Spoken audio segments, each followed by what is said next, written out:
Happy second week of November, Bankless Nation. David, what time is it? It's the Friday weekly roll-up, where we roll up the entire week of crypto. It's my favorite part of the week, is when we get to talk about all the crypto things, all the fun things that happened, and there's always fun thing that's happening. And then we get to talk about it for way too long, and that's why these shows go for an hour and a half. That's right. But you know what? It's really fun. It's like a way to digest everything that's going on. It actually puts me at peace because every single week in crypto, like I feel like this frenzy of frenetic activity. And then after the weekly roll up, I'm like, I've absorbed it now. I know what's going on. And that's why I enjoy this time too. Other than that, it's also fun. Yeah. There's so much going on. But I feel like the box is checked. Mm-hmm. I got through another week of crypto and I absorbed as much material as I could. Yeah, listeners think that we know all of these things before we talk about them, but no, we're just learning as we read them aloud. And so let's go ahead and get started with that, huh?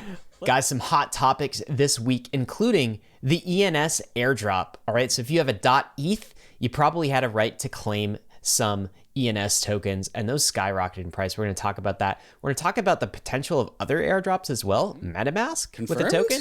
Question mark.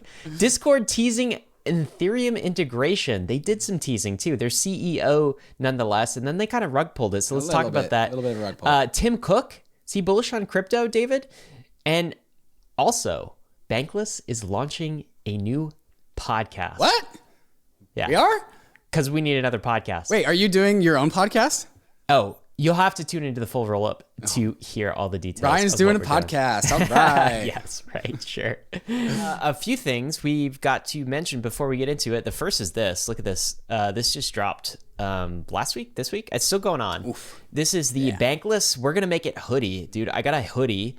I also got a t-shirt. You can get both of those. This is a Bankless DAO Metafactory collaboration drop. And if you recall, these things only last for like a week or so. Actually, this is your last day to get this. Wow, okay, I'm just reading that now. November 12th is the last day. So if you want this hoodie, if you want the shirt, go ahead and pick it up. Of course, you put in your MetaMask, and there's also some robot for you waiting on the other side eventually. So people love the shirts, the Bankless shirts that I'm wearing out at these crypto conferences, and every time I tweet about it, and awesome. Hey, where can I get that shirt? And I'm like, yo, it's too late. You missed and so it. That's why you always have to get every single drop, because you don't know if you're gonna want it in the future or not. So it's insurance, right? You got to get every single drop. So it is scarce, right? You only have a specific time window. Right. If you don't get it there, it never comes back. It's gone. And this is scarce merch. Yeah. So that sale ends tonight at midnight Eastern, 9 p.m. Pacific time. So if you are listening to this on Friday morning, you don't have too long to get this. And if it's Saturday, you're too late. Should listen to these on Friday. Sorry, guys. You're not going to make it to the We Gonna Make It t-shirt.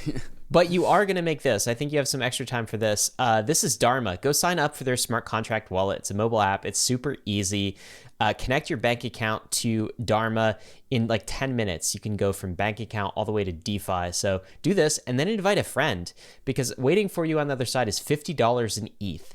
And that is deposited, I think, relatively instantly. You just have to trade $500 worth of tokens. So good place to start with DeFi. Bank to Bankless in 10 minutes, and make sure you click the Bankless link in order to get this code and get the $50 in ETH on the other side. That's where it's waiting for you. Great user experience too. Yes, the wallets are getting extremely impressive. Guys, if you are new in this space, this technology was not available a year ago, or 2 years ago, or oh my God, 3 years ago. This would have been beyond our wildest dreams. Magic. It's pure magic, Yeah, it's pure magic. We're living the future. Go check this out. Even if you have other wallets, it's good to have a Dharma wallet as well. All right. Also, David, we're doing office hours. I'm excited for this. Tell them what's really going on. What's this? Office hours with Ryan and David. So this is a premium member perk. And so we get a ton of requests for people to just want to ask us simple questions. We don't really have time for everyone's questions, but if you are a premium member, we are setting aside 90 minutes to chat with you and answer all of your questions. If you are trying to get into crypto, I know you want those trusted resources to ask all of your questions that maybe they're noob questions, maybe you don't know, but you want to ask the people that you're comfortable with asking. Maybe that's me and Ryan. And so if you are a Bankless Premium member, we are doing office hours November 19th from 4 p.m. to 5:30 p.m. Eastern time. This is going to be the last Friday of every single month. This is going to be a reoccurring thing, except for this month because of Thanksgiving, and then also except for next month because of the holidays. But after that, every last Friday of the month, we're going to have office hours for Bankless Premium subscribers. It's going to be in the Premium Discord. So if you want to take part in that Q&A session, sign up for Bankless Premium so we can answer your questions. Yeah, you sign up for Bankless Premium, you get a link to the Discord, and then we'll open this channel to you. And I should emphasize too, like, noob questions welcome, right? If you have just something you think is like, you know, a dumb question or too stupid to ask, or something that's just taking too long to research on Google, that's where you can ask the question, right? And we are happy to answer, and so is the Bankless team, the rest of the Bankless staff. All right, David, let's get to it, man. Market time. There's always stuff happening in the markets. What's Bitcoin doing to us or for us this week? Well, remember how it was all-time high last week, Ryan? Oh, yeah. Did that happen? All-time high week this week. Yeah, absolutely. So, yeah, Bitcoin painted a new all-time high of $68,640. Almost hitting that magic meme number of $69,000. Not quite there. Tumbled a little bit off the high. Currently at $65,300. Excuse me. It's $64,700. It dropped a little bit since last I checked. Overall, up 3.6% on the week. So Bitcoin, all-time high week for Bitcoin. Congrats. Do you know what our friend Raoul Paul said when we had him on in August or so? We were like, hey, give us some price targets, right? And I was thinking he'd be very, vague and not give a time horizon. He's like, boom, 100K Bitcoin, end of year, 10K ETH, end of year. Yep. Mic drop. Yep. And we're getting close. It feels very much within striking distance. Yeah. We are within striking distance to Raoul Paul's numbers. And, that didn't seem as likely a few months ago. What's ETH doing for us? ETH, same story. Also all-time high week, hitting a new high of $4,850. Immediately after hitting that high, it tumbles $350 down to $4,500. It's crazy to see Ether make $350 moves inside of like 1 hour. Think how crazy that is. I didn't even think about that. Do you remember when ETH was below $350? Yeah. That would have meant dropping to zero, sir. Yeah. But after tumbling $350 down to the low price of $4,500, it has since reclimbed up to $4,730 at the time of recording. Overall, up almost 4% on the week. So Ether, all-time high, Bitcoin, all-time high week. And also a little something behind the scenes, but like the Bankless podcast downloads charts looks like the Bitcoin and Ether charts right now. So we are also Bankless. Except it doesn't go down. It doesn't go down. That is true. Yeah. Up only on the Bankless listens. Yeah. Do you know what? Okay. So, two things. One, 5K continues to elude us, right? Every other day when I see kind of 5K. Like a run up, I'm just like 5K today ? And I throw it out on Twitter and it doesn't happen. So maybe that's a top signal. Maybe I should stop doing that and like doing the Anthony Sassano thing. The other thing I'll say is like this drop, this sudden $350 dollar drop in the price of ETH. Bitcoin got hit too. Was this like, what were the rumors going around? I saw like Evergrande or something, some sort of weird FUD, whatever. I just pay no attention to these things because they're so temporal and temporary. It didn't matter. Do you think that was just an explanation? I have no clue, for the price. I have no clue. Right, like it barely dropped below where it started in the week, and so like it went from like super high to just really high. Like maybe it was Evergrande. I don't know. I just think it's funny at this point. Just don't try to explain these things, right? Sometimes bots leverage traders, games. In the short run, you'll see moves like this. Yeah, you only see moves like this when you zoom in on the 1 week charts. Like when you zoom out on the 1 year charts, it doesn't actually show up. Let's do it. Yeah, I'm gonna zoom out on the 1 year. Like you can't actually see it. Yeah, like it's not there anymore. Like, it's gone. Wow. Look at that up and to the right. Can you go down to the very bottom of that up and to the right trend, right? A little bit to like past sometime between November and September, where it just starts linearly going up right there. Okay, so yeah, around the early in October, we have just been linearly up and to the right, like perfectly. That's crazy. That's crazy. Yeah, this is stair stepping. I guess like if each of these stairs are little hilltops, little mountains, we're just stair stepping out. That's a really interesting looking chart. Let's zoom out a little further though. Look at that. This is not logarithmic, but not, yeah, you can hit that log button. Do you remember? Hit that log button on the bottom. I'm not. I want to see it in linear first. Do you remember 2018? Yes. This was the high, my friend. Burned into my brain. Look at it. just a tiny little blip. Yeah, so tiny little blip. Famously, like there's the trader memes is when like the top of the previous market cycle just doesn't actually show up anymore on linear view. You can still see it, but it's getting small. It's getting pretty small. Do you know what's crazy is I was listening to your Griff Green Layer Zero, yeah. Which is great, by the way. I really enjoyed that. Anyway, do you remember the DAO crash? Yeah, it hit 20. Right. You can't even see on the chart. So this was like the massive like WIFO moment where we're effed, it's over, when the DAO collapsed and ETH price totally lost like 50, 60, 70, 80% of its value, basically in a very short time span, like a month time period of time. You can't even see it on this chart. All right, hit that log button just to appease me and the viewers. Yeah, look at that. That is sustainable, dude. That is, look how like vertical the price action was in 2017, right at that blow off top. And look how not vertical it is right now. Like that's pretty cool. That's pretty cool. This seems very sustainable. Are we falling in love with charts right now? Should we get someone on the Bankless podcast to like chart with us, David? Perhaps. So I'm in conversations right now with Ben Cohen, who I believe last I checked just said that he's down to come chart with us on Tuesday. So Charty Chart Show on the Bankless live stream. We don't do charting very often, so this is a special treat. And like I do feel like it's kind of like candy. It's a I'll partake in it every once in a while, but I know it's not really good for me. Right. Do you know? But like every once in a while, I'll indulge myself. So that's what's happening. Hopefully next Tuesday, we'll have a charting show at State of the Nation. David, another chart, ETH Bitcoin ratio.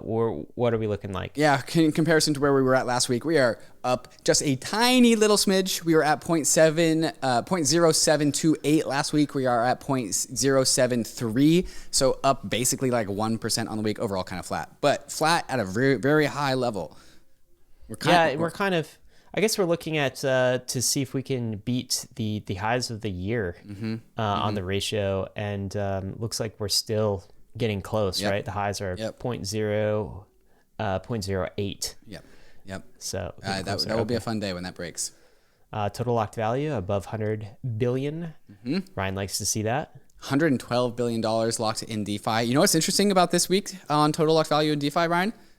What's interesting? MakerDAO, #1. It has been a long time since MakerDAO is the #1. Hello, yes, friends. Hello. Welcome back to the King's Thrones, Maker. Did you see there was a somebody minted? I can't. Oh, did I put that tweet in there? Oh yeah, I did put that tweet in there. I don't know if you pulled it up or not. I don't think I did. But yeah, so one single person, I believe this is Celsius actually. Celsius, the lending app, unconfirmed though, minted $150 million of DAI in one. Wait, Celsius did this? Celsius minted $150 million with a liquidation price of 3,150 Ether, which is a pretty high number. But yeah, Celsius minted $150 million, and that's why MakerDAO is #1 in the TVL charts today. Well, that's super interesting, actually. And that's interesting on a number of levels, not just Maker #1, but Celsius doing the minting. Right. That's kind of DeFi mullet thesis. Celsius being sort of like a BlockFi, like a crypto bank, if you will. And they're doing something to generate yields. Now they're using DeFi protocols, right? Protocol sync. Yeah. This is actually not new. Celsius has always been minting with Maker just for... No way. I didn't know that. Yeah, this is an old thing, but like $150 million that's the new thing. Like that's a large number. It's a lot of money. Yeah. That's news to me too, though. Okay, let's talk about the DPI, DeFi Pulse Index. Was it a good week for DeFi? What do you think, David? You bet it was. Started at $370, currently clocking in at $410, up 9% on the week. Even hit a high of $442 before that big drop. So yeah, DPI, strong performance this week. DeFi is back, baby. Or it's too soon to say. David's knocking on wood. I just knocked on wood, yeah. It's too soon to say. But you know what tells us the truth is the DeFi to ETH ratio here. At this point, flat is up. It was flat this week. The DPI versus ETH. Flat is up. Yeah. If that's not the most capitulation cope sentence I've ever heard. The DPI versus ETH pair did not go down this week. It held its ground. In fact, it is up 0.4%. So congratulations to DPI. I wish I had some skis so I could ski down that hill, David. Fun. Look at that. You'd be going real fast. Well, let's talk about BED, which is the ultimate split where you get a third Bitcoin, a third ETH, and a third DPI. What are we looking at on the week? Yeah, very strong performance by the BED index, which of course illustrates the market as a whole. And the market as a whole was up 6.3% this week. Started the week at roughly $182, currently clocking in at $195. And if you want to get some BED, you can go buy it or mint it at indexcoop.com/BED. Sleep comfy in bed. If crypto's stressing you out because of the volatility, the BED index is meant for you. So get comfy in bed. I love this chart, man. It's just so much more muted than like Bitcoin and ETH and DPI. Yeah, because it's just like up only. Yeah. Well, yes, exactly. And it's less like up and then down. And it's just like, it looks like the adult in the room here. Good job, BED. Nice. Let's talk about this. This happened and I barely remember it. So apparently last week, crypto market cap just topped $3 trillion. $3 trillion. Wow. Yep. Where does this end, David? Where are we going to end this this cycle? Over 10. If you believe in cycles. Over 10. Over 10? Yeah, absolutely over 10. Yeah. That's easier to call now, I feel like. But like 3 trillion 12 months ago, 18 months ago. Oof, I remember in December of 2017, we crossed $1 trillion crypto market cap in the ICO mania. And I remember asking my friends, like, all right, like guys, like bets on when we cross $10 trillion. And I think I remember like saying May, 6 months later. Yeah. I was wrong. Like, I was the top. But you know what? Like, this is how the human brain works, right? So like, do you remember... let's see, 18 months ago, again, people started, us included, started calling for like ETH to 10K, right? Yeah. Now when I post, hey, ETH is still on the road to 10K, everyone's like, that's FUD. 10K is bearish, yeah. Yeah, they're like, 10K is bearish. You know, now people are calling for 100K. And this is how market psychology works. Right, yeah. Market psychology, it's always like, now $10 trillion because we're at 3 trillion, that feels very rational. Obviously it's going to 10 trillion. You can't be wrong with that prediction, sir. Right. But like, if you were to say 100 trillion, that would be crazy. And if you were to say, hey, it's going back to 100 billion, that would also be crazy. Right. So this is how it always works every single cycle. Right. Bullishness. Goalposts are moved. Bullishness begets bullishness begets bullishness. People are like, oh, this thing's $1. Well, if it can get to $2, it could probably get to like $5. And if it could get to $5, it could probably get to $10. And then this just goes and goes and goes. Like, oh, I get $10, I get $100. And at some point, like, it just all blows up, right? Like, this turns into like this, it turns on just like this very ingrained like speculative fervor that humans have. But again, when we looked at the slope of Bitcoin and Ether, very sustainable. We're not there yet. But maybe we will. Yeah, I agree. And, you know, there's different sectors now in crypto where things can bubble, where other things are not bubbling. Let's talk about this, though. I saw this chart. Someone put out a fantastic report. And this is a graph of how long it took some major companies and also Bitcoin to reach a $500 billion valuation. That's a lot. So it took Apple about 36 years to do that, to hit $500 billion in market cap and total value. It took Amazon less time, 23 years. It took Tesla 17 years. It took Google just over 14. Facebook did it in 13. You could see the trend here. Bitcoin did it in 12 years to $500 billion. ETH just did it in 6 years. Right. ETH is the only chart that you see here that did it in less than half the time of the other examples on the chart. Absolutely. That's crazy.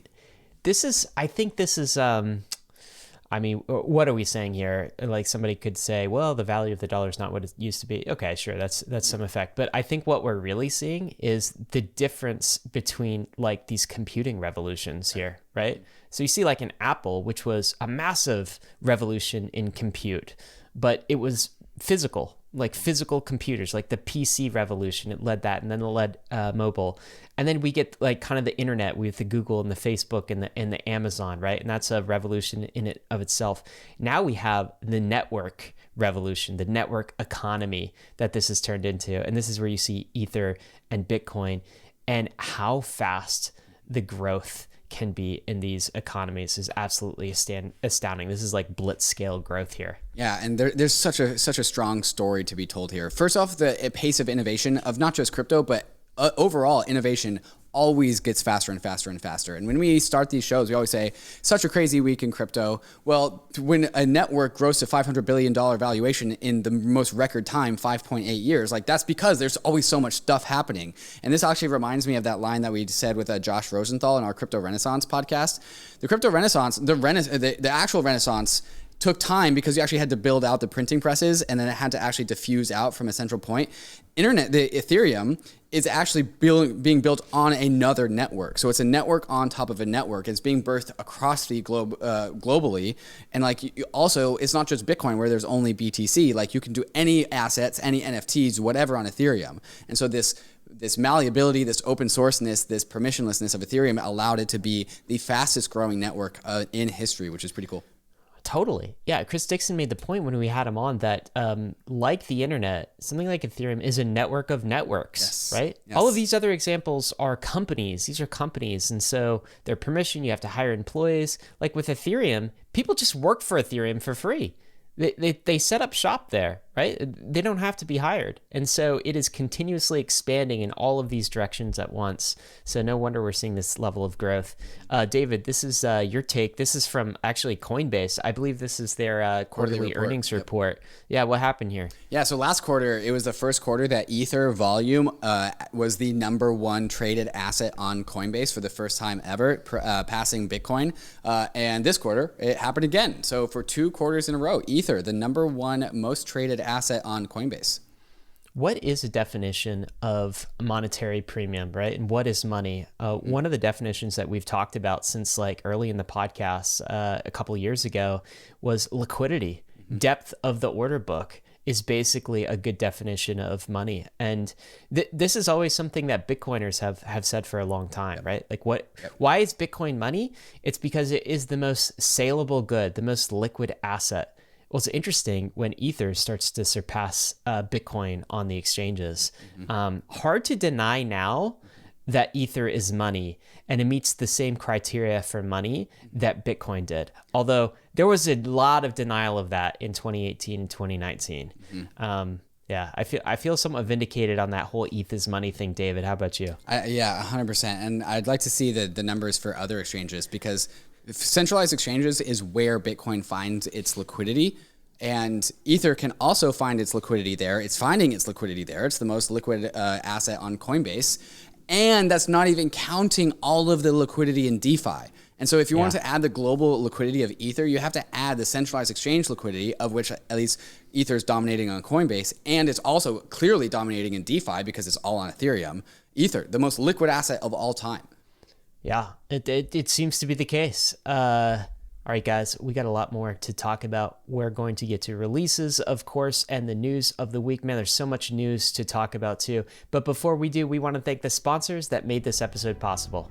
Gemini is the world's most trusted cryptocurrency exchange. I've been a customer of Gemini since I first got into crypto in 2017, and it's been my main exchange of choice to make my crypto buys and sells. Gemini is available in all 50 states and in over 50 countries worldwide, and on Gemini there are markets for over 30 various different crypto assets, including many of the hot DeFi tokens, and it's one of the few exchanges that has liquid DAI markets. Gemini just launched their Earn program, where you can earn up to 7.4% interest on 26 various crypto assets. If you're tired of paying fees in DeFi, or you don't want to worry about DeFi exploits, but you still want to earn interest on your crypto assets, Gemini Earn is the product for you. Another product I'm stoked to get my hands on is the Gemini Crypto Back Credit Card, which gives you 3% cash back on all of your purchases, but paid to you in your preferred crypto asset.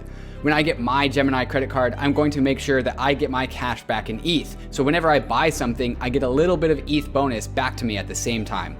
You can open up a free account in under 3 minutes at gemini.com/gobankless. And if you trade more than $100 within the first 30 days after sign up, you'll be gifted a free $15 Bitcoin bonus. Check them out at gemini.com/gobankless. The AAVE protocol is a decentralized liquidity protocol on Ethereum, which allows users to supply and borrow certain crypto assets. AAVE version 2 has a ton of cool features that makes using the AAVE protocol even more powerful. With AAVE, you can leverage the full power of DeFi money Legos, yield, and composability all in one application. On AAVE, there are a ton of assets that you can supply to the protocol in order to gain yield. And all of those same assets can also be borrowed from the protocol if you have supplied collateral. Here you can see me borrowing 200 USDC against my portfolio of a number of different DeFi tokens in ETH. I'll choose a variable interest rate because it's a lower rate than the stable interest rate option, but I could choose the stable interest rate option if I wanted to lock in that interest rate in permanently. V2 also features the ability for users to swap collateral without having to withdraw their assets, trade them on Uniswap, and then deposit them back into AAVE. With AAVE, users can do this in one seamless transaction, saving you time and gas costs.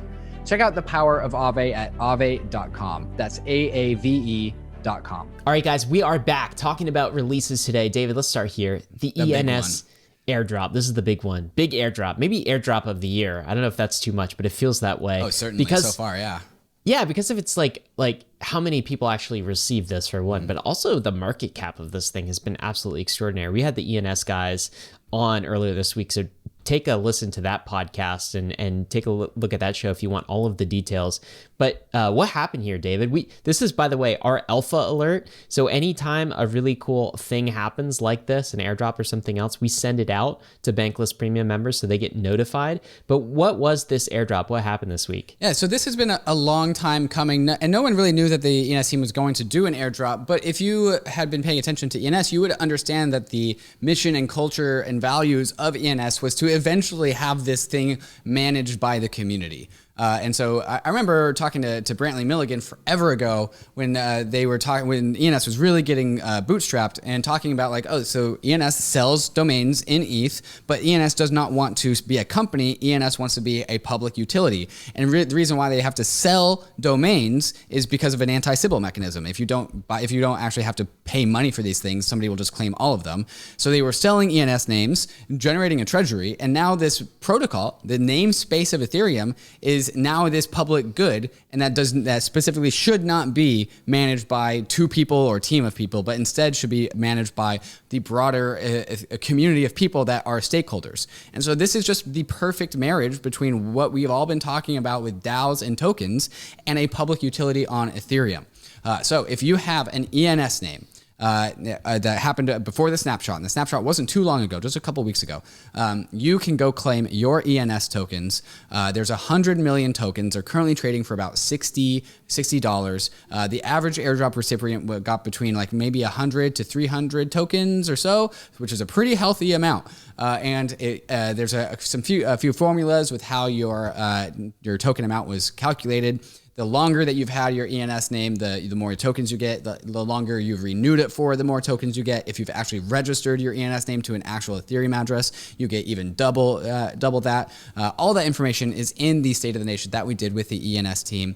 But this is really foundational, Ryan, and I actually think that this is even more foundational than Uniswap. Because ENS is something deeper and closer and more related to Ethereum, the protocol itself, than Uniswap is. They're both in the app layer, but but ENS is really about the namespace of Ethereum. So I think that a lot of people wanted to compare ENS to something like GoDaddy, where you can register websites. It's even bigger than that. ENS is actually comparison to DNS, where like the .coms of the world, and that is another DNS is another global public good that has to be managed by this private company. Instead, ENS is now being managed by the people that are using it, and so the ENS DAO is now being handed over to everyone that has a .eth address. So we are all now managers of this open public good system. Yeah, so like something like GoDaddy is just an app on top of DNS, right? It's not DNS itself. And so reminding folks what this .eth address is, it's basically just a human readable name for your Ethereum address. And recall an Ethereum address, okay, one model of that is as a bank account. That's what we talk about so often. It's just like your self-sovereign bank account. But more than a wallet, more than a bank account, more than a vault, it's also your self-sovereign identity. And it's becoming more like a passport every single day. So we talked with Brantley and Nick about the ability to sign on with Ethereum. I think these addresses are going to become increasingly important to individual identity in this whole Web3 world, right? So you're storing your NFTs, you're storing your tokens inside of your ETH address. If I want to send some ETH to you, David, or some tokens to you, or an NFT to you, it's very easy. I know you have davidhoffman.eth. I could just do that very easily rather than this like public key with all of these like characters. So very cool stuff. You know, one thing that blew my mind though is the price on this thing. Yes. Okay. Yes. So like, I know, you know, Nick and Brantley weren't the ones to talk price, but let's you and I talk price here for a second, because this really surprised me. All right. So like, here's the market cap of this thing. And this is not fully diluted market cap. This is just like, I guess, market cap that is unlocked up in supply. But here we are in coin market cap, and we hit $1.3 billion. Some highs of probably over $7 billion in fully diluted market cap for this thing. I think the peak was $8 billion. Yeah. It peaked out at $80. Yeah. Why? Do you understand? Like what, like, so why is this thing valuable to people, right? So like, if you sign the Constitution to get your drop, which I did, it's basically like it's kind of a nonprofit, right? You have governance rights in this thing. You've been given a responsibility. Why do you think people are valuing it at $6, $7, $8 billion? I definitely want to answer that question, but I want to answer that question at the very end because it'll be easier to explain that. And so some of the dynamics, just to fill listeners in about what happened here, is like the ENS token got airdropped. Then there was a bunch of shenanigans with the Uniswap contract because everyone who didn't have ENS wanted to buy it, but there was zero liquidity at the very start. And so if you were watching the Uniswap, like it would go like for a moment, one ENS token was worth $577,000. And so like for a brief moment in time, everyone was like a billionaire just by this weird proximate of there being like no liquidity in Uniswap. Eventually liquidity came in, the market settled, and that's where we started to see some actual price discovery. Started around $20 to $30, which is again a $2 to $3 billion valuation. And then it zoomed up to $80 per token. And now it's currently clocking in at just below $60 a token. But some really astonishing, like imagine just like releasing your thing and like it immediately, like it had no valuation. ENS had no public valuation. It was managed by Brantley, by Nick, these guys that were just eight people, just stewards of this thing, not taking profit and like not doing this for revenue, just managing this open protocol. And then boom, the token launches and it comes out at clocking in at a max of $8 billion. That's absolutely insane. And so like to unpack what this thing actually is, what ENS actually is. ENS is a public goods. It is a public good for Ethereum. The namespace of Ethereum, if you could go back one tweet, Ryan, to my tweet, the namespace of Ethereum is a public good. What do we call all of us? Because Ryan, there's Ryan here, and then there's also Ryan Selkis. We can't have two Ryans. One of them's got to be Ryan S. Adams, and one of them's got to be Ryan S. Selkis, right? Like we need two. You hear that, Ryan Selkis? There can't be two of us. Can't be two of us. You Sorry, guys buddy. need two different names. One of us is going down. You can't have conflicting names because we need to actually point to things. Only one entity per name. So that is called what is called a namespace, where we label all of the entities that exist in Ethereum. And with the Ethereum name system, we actually get to put in human readable names around these very complicated public addresses. And so the ENS is a public namespace around Ethereum, the system for collectively deciding how we name things. And this actually lends itself to how blockchains work. ENS is a consensus system. It's a consensus for all identifying how we name all the things. Just like how a blockchain comes to consensus, ENS is a public goods that comes to consensus about how we name all the things. So just like Ethereum itself, ENS is a public good that needs to be protected from free riders. And this is the magic of Ethereum. This is why this gets me so excited. Ethereum as a protocol, like you said, a network of networks, Ethereum as a protocol is finally able to price in public goods in ways that we've never seen before. So like clean water, clean air, the free market doesn't do a very good job of like pricing in those free resources. ENS is a resource, a system that is now establishing a market value, which is somewhere between $4 and $8 billion right now. And just how like proof of stake and proof of work is the protection around blockchains, the value of the ENS token is the protection around the Ethereum name system.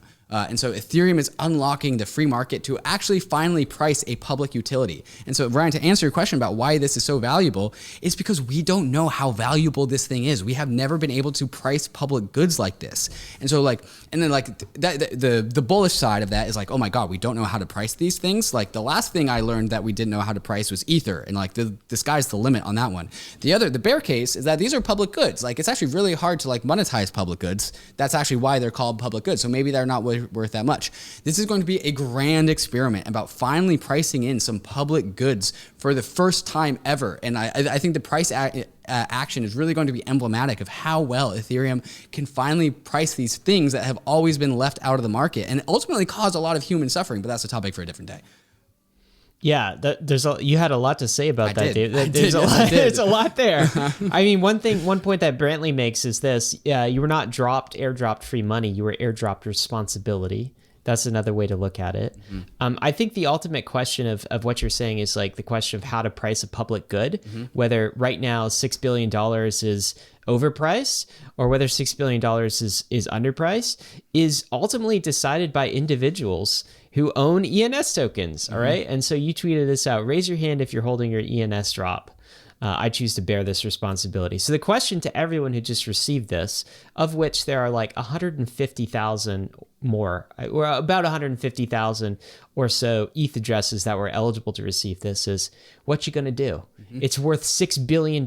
You probably made thousands of dollars on this. I know people who've made tens of thousands of dollars easily on this airdrop. So what are you going to do? You going to sell it? Or are you going to hold? And if you're going to hold, are you going to bear the responsibility of voting? But it's awfully tempting to sell at these prices, is it not? And so what are people doing? They're not selling. That's why the price is going up. A lot of people have decided that it's worth holding on to. This thing could be more valuable in the future. They want to participate in this network at any cost. And so they're not selling. But I've actually been pretty surprised at where supply and demand have kind of met with the valuation of this thing. And to your point, like, nobody knows how to price it, okay? But like, I feel like some things in crypto are definitely overpriced right now. Honestly, I don't know whether ENS is overpriced or underpriced. Like, it's a legitimate project. This is not smoke and mirrors. This could be insanely valuable. The team is fantastic. The distribution seems to be, and they distribute it to a whole bunch of ETH bulls who have done well on ETH, and so they're going to be some of the last people to sell. But like, is it worth $6 billion? I legitimately don't know. So let me ask you the question: did you sell or did you hold, David? So my two ENS names that I have, trustlessstate.eth and davidhoffman.eth, those private keys are in Seattle. So I am holding. Okay. Yeah, no, I can't so it's actually all get hypothetical. Them. Yeah, but I have actually bought some in addition to that as well. And so I've actually doubled what my airdrop is worth by buying some. And I think I'm going to be holding that for a good long while. And like, it's also really something that's really, if you're paying attention to the crypto Twitter sphere, something that's also emerged is there's a big like culture around ENS right now. And I think it's just this very emergent property of everyone being really, really excited about ENS. So like, these memes are coming out in the same vein that we saw memes about like Chainlink and all these other memes. There's a holding culture around ENS right now, which is like pretty damn cool. That we are going to have 2 moments of Zen at the end of this podcast. It's so good. And they are absolutely phenomenal. There are 2 songs about ENS and ENS DAO. They are actually catchy. And I hope you guys stay tuned to the very end so you guys can listen to that. Oh yeah, how can you not? ENS stands for everyone not selling, I guess, right? That's the meme here. Can I get you in on a little bit more hopium, Ryan? Yeah. You gonna crank me up on more ENS? More ENS hopium. Okay, convince me. So I have a claim to now, David. Part of me thinks that this is a bit overvalued, my friend. I love ENS as a project. It's fantastic. I'm incredibly bullish. But why should I hold at these prices? How many funds do you think were invested in ENS? VC funds, zero funds, zero hedge funds. It's all people. No one's going to dump on me? There's no one to dump on you. It's all people all the way down. There's the only people that got the ENS tokens were people that were using the ENS system or were part of the ENS team, which was like, building the ENS system. So yeah, there's no one to dump on you. Like except my friends. Except your friends. Except my friends. Except your friends. Right? And so like, this friends is kind of like, don't dump on each other, we can pump this thing to the moon if we all agree to not sell. And this is how this works. I think it's a great project. And look, guys, this is just another reminder to you of the value of using these protocols. We've been saying this for the past like 2.5 years. Okay. Use these protocols. There's like, we're not just saying you'll be rewarded as in you'll learn a new skill and there'll be some educational rewards and it'll enrich your life. No, you get free money. Yeah. Like, why are you not using these protocols? Okay. Like when we say you're getting rewarded, you're literally getting airdropped money. Okay. Tokens, value, responsibility as well. But these things have value. So we published an airdrop guide about 2.5 weeks ago now. So it had 25 different opportunities. This was number 16, guys. So that went to Bankless Premium members. That's another reason you should subscribe. I feel like we're shilling the Bankless Premium. But like, look, what's the ROI on that? You spend $22 a week and you get a few $1,000s a month. Yeah, sorry, a week. It would still be worth it though. Yeah, I did see a fantastic. There was, I think we put a meme on the weekly roll up a number of like a month or two ago about somebody's daughter wearing one of the cypherpunk t-shirts in middle school. Yeah. That person's daughter got the ENS drop. No way. A middle schooler got a $20,000 ENS drop. Changed her life. About this. Yeah. Andrew Yang just got it. Andrew Yang got it. Like, we gotta go. You're welcome, Andrew Yang. Yeah. We got to go help Andrew Yang claim his airdrop. We should put it in his address and see how much he got, actually. But anyway, guys, airdrop season, really fun. I think this is the airdrop of the year. There's some great ones this year, DYDX, but I don't know. This is really fun from a distribution perspective. Absolutely. David, we got to burn through these, man. We spent a lot of time on that, but let's talk about this new podcast launch. We teased it in the intro. Overpriced JPEGs. What is happening here? Oh, Ryan, this isn't you. This is Carly. No, this is not me. This is somebody Carly way better than Riley. me. Yeah, newest host. You guys don't want to hear another podcast with me in it. Dear Lord. The listeners probably do. No. Overpriced JPEGs with Carly Riley, exploring the world of NFTs and the metaverse. We've always wanted an NFT podcast. Carly Riley's the person to do it. Ryan met Carly Riley while he was on the Yang Speaks podcast. Carly Riley is the former finance manager for the Andrew Yang campaign. Sorry, Andrew Yang, for stealing your finance manager, but she's great. So now she's starting her own podcast, part of the Bankless network. And so there are links in the show notes to go subscribe to Overpriced JPEGs. It's going to be on a different RSS feed than the Bankless podcast. So you need to go subscribe to that. It is going to come out on the Bankless YouTube. So we're going to share the YouTubes, but Carly gets her own RSS feed. And I'm really, really stoked for this. Carly is a fantastic content producer. She's a great speaker. She's a ton of fun.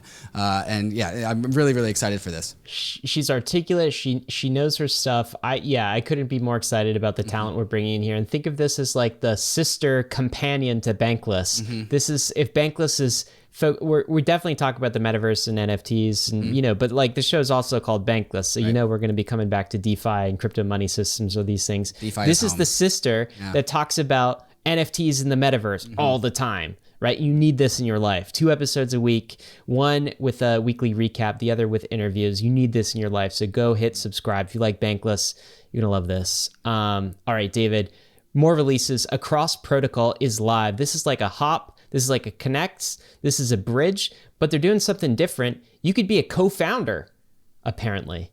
You join their Discord, you could be a co-founder. They've created a DAO from inception in this thing. What's going on? Yeah, Across Protocol, and one of the many, many protocols for bridging money across the layer 2. And so that's not everyone. I think by now people understand this. We got Hot Protocol, we got Connects, there's also Mover, now there's Across. Just illustrating you how vibrant this market is going to be. There's going to be a lot of value to be won by whoever can win through in their market, in their network effects to be the cross-chain protocol. This one has this very interesting strategy of what they are calling a fair launch. Fair launches are no longer fair. They've kind of been played out and gamified. But this, they're trying to do a brand new experiment, and I think this experiment by itself is going to be fun to launch, where they are going to mint a DAO token. And then as a community, they're just going to manually figure out who to give it to, right? And so the community is going to determine the distribution, right? So not one person, this isn't top down, this isn't a retroactive airdrop which is getting farmed. This is going to be a very interesting experiment to see can we just mint a bunch of tokens and then collectively agree as to who to give them to. And I think it's humans all the way down, right? And so the human choices of this DAO as to how they're giving out the tokens and if they can make sure that they do it correctly and not get corrupted along the way is going to be extremely bullish just for not only across, but all the concept of token distribution in general. It's like, it kind of like throws it into the face, like, retroactive airdrops, meh. Yield farming, meh. Let's just pick and choose. Let's just put in the labor to pick and choose who gets the token. Yeah, and what I've seen with something like this, it's going to be like meritocracy. It's like, that word gets used a lot and it gets abused a lot, right? It's like, our company's a meritocracy. Right. No, it's probably not really a meritocracy. This is going to be much more like a meritocracy, because I've seen these DAOs in the early stages, how they work is basically you join a Discord, okay? You're a co-founder. I joined the Discord. I'm a co-founder. I don't have time to figure out everything the DAO needs. I don't. I'm involved in other DAOs, but I'll be kind of a small time co-founder, I guess. But if you want to figure out exactly what the DAO needs, take a leadership role, start contributing, start actively doing things for the DAO, you can quickly rise up the ranks and you'll get rewarded on the other side. This is like the create your own job path. And people would be surprised at how many of these opportunities now exist in crypto. And it's pretty unique. It's unique. You don't find this in the regular economy. I'm going to join a Discord. I'm going to figure out what's needed. And I'm going to create my own job based on what, it's a form of network entrepreneurship, right? You join a network, you be a entrepreneur in that network, and you create your own job. That's what's happening in these DAOs, and I think that's what Across is doing. I've always thought that the most bullish DAOs are the ones that figure out how to collapse the cost of contribution down to the absolute minimum, so anything can be contributed, and a part of that is the incentive. And when you're very limited contribution of oh guys, I made a meme, and you actually get some tokens out of that, that's interesting. So fantastic experiment. Let's see how this plays out. Absolutely. Okay, Coinbase. Brian Armstrong said that they would be the DeFi exchange we were hoping for. They just released the Coinbase Wallet as a standalone browser extension. So you know how you have MetaMask in your desktop browser? Well, now you can also have Coinbase Wallet. I haven't tried this yet, but I need to. And it's good to see MetaMask having some competition in this space. What are your thoughts, David? Yeah, that's exactly right. More competition, the better. MetaMask gets an unfair amount of flack for basically supporting an entire ecosystem's worth of support request tickets for things that are just outside of their control. And so they're the front lines. There's been a ton of hate on MetaMask lately, and it's totally unjustified. They are doing they are spreading the mission, and it's just unfortunate that the entire crypto Web3 funnels down onto MetaMask. But congratulations to Coinbase. This is your guys' win. We want more browsers extensions. I said at the beginning of this week that I think Coinbase is turning a page. I think they have kind of figured their shtick out, and they are really going hard into this whole Web3 DeFi world. And this is an example of that. Yeah, absolutely. I mean, we went into the Brian Armstrong podcast, and our mission was basically to say hey, it seems like Coinbase hasn't selected its strategy for what it's going to do in DeFi, right? With smart contracts and all of this. What is your strategy, right? And I think Brian said, I'm going to double down on open, credibly neutral protocols. And this is an example of that. So hopefully these words are followed up with actions. We're starting to see them. Rocket Pool. Speaking of open, credibly neutral protocols. Yeah, so tell us about Rocket Pool, staking your ETH in Rocket Pool. What just launched and what's still unavailable too, David? Yeah, Rocket Pool mainnet has launched. So Rocket Pool is a decentralized staking as a service protocol. So if you want to stake your Ether, but you don't want to run a node, but you also don't want to trust anyone to run a node, Rocket Pool is a protocol for running nodes in a trustless fashion. And so it's a home away from home with regards to staking your ETH. It's been a long time coming for Rocket Pool to get launched. They are finally live in a very limited capacity, kind of in the same way that Arbitrum and Optimism have spun out their L2s in a very constrained fashion. Rocket Pool has started its mainnet in a constrained fashion. They've actually already hit their limit, but the limit is going to be expanded and expanded and expanded over time. And so the Rocket Pool is going to be, I think, a very favorable place to stake your Ether. Rocket Pool has captured my love from a very beginning, from very early days in Ethereum. They've been around since 2017, just building. And the cool thing about Rocket Pool is they have not cut any corners. They have stayed decentralized through and through. So like there's no multi-sig, there's no anything. And it's actually, that strategy has, while it's very honorable, has actually cost them in adoption. But now that they are here, now that they are alive, they are out the gate, and I'm really excited to see what Rocket Pool can do. So congratulations to the entire Rocket Pool team and the entire Rocket Pool community that is stuck with Rocket Pool, I think because of the values that Rocket Pool has upheld. So really, really a nice day. Yep, you can't stake your ETH with Rocket Pool right now, but as David said, these they're going to be expanding soon, so they're at their limit. You could have, right? But it got filled up. It got filled up in the first 45 seconds as well, and it was only like 150 ETH. But they're going to, like, every single phase, I think maybe on a weekly basis, they're going to increase capacity, and they're just doing this to have a measured phased launch. So this will be available to everyone pretty soon. Speaking of being available to everyone pretty soon, David, airdrop season. Season, yep. This is Joe Lubin responding to something on Twitter. A little bit of drama, but it's kind of aside from the story. Okay, yeah. So aside from the story, the main point is he's hypothetically asking the question, are we driving towards decentralization? We are driving towards decentralization of several of our projects, Joe Lubin says. When mask? ? That's the MetaMask token, by the way. Stay tuned. And then he says something snarky. But that's the main thing. It's like, when mask, stay tuned. So this is a little tease. MetaMask with an airdrop, okay? This is like the industry's best kept secret. Like, it's going to happen, guys. What do you do to get this airdrop? All right? You use MetaMask. Specifically, use swaps. Not financial advice. We don't know for sure. We have no insider information. This could also not happen. But, like, it could happen. Yeah. I mean, how many Joseph airdrops have Lubin, come true? the leader of Consensus, which owns MetaMask, goes, when $mask, stay tuned. There was also another clip of the MetaMask, I think, community call answering this question, when token. They said, we have no plans for a token, but we are actively investigating the best ways to engineer a token and also distribute it like this. There's probably going to be a token. I used to think that it was just totally going to be off of the swaps because that's the only verifiable way that MetaMask Oh, you don't think that anymore? I think it can be a component. It's definitely probably a component about it. There's other ways too as well, like, but that involves like going into Infura where MetaMask routes its orders and then collecting the addresses that have used Infura to airdrop tokens there. I think that distributions, it's a very hard problem just by the nature of what MetaMask is. MetaMask doesn't actually know what Ethereum addresses are in it or not. And so that's why the swap feature is the only verifiable way to airdrop a MetaMask token. I think they're trying to spin up some sort of alternative distribution plan because I think that the distribution for MetaMask is going to be really, really hard. But we're going to see how that goes. Yeah, absolutely. And again, just saying the ultimate guide to airdrops. I'm sure this was listed in it. MetaMask. Yep. Let's see. That was number. It's in there. It's in there somewhere. It's in there somewhere. Yeah. Oh, it's an honorable mention. Okay. So you're not just getting 25. You're getting like 35, 40 or so airdrops in the Ultimate Guide to Airdrop, which was published by Bankless Premium. You do that, you get that. Mm-hmm. All right. Let's talk about this. What is DAI Wormhole, David? Is another release for the week. This is really, really cool. This is about the layer 2 ecosystem. And this is MakerDAO with one of the coolest innovations, I think, of one of the coolest innovations of the year.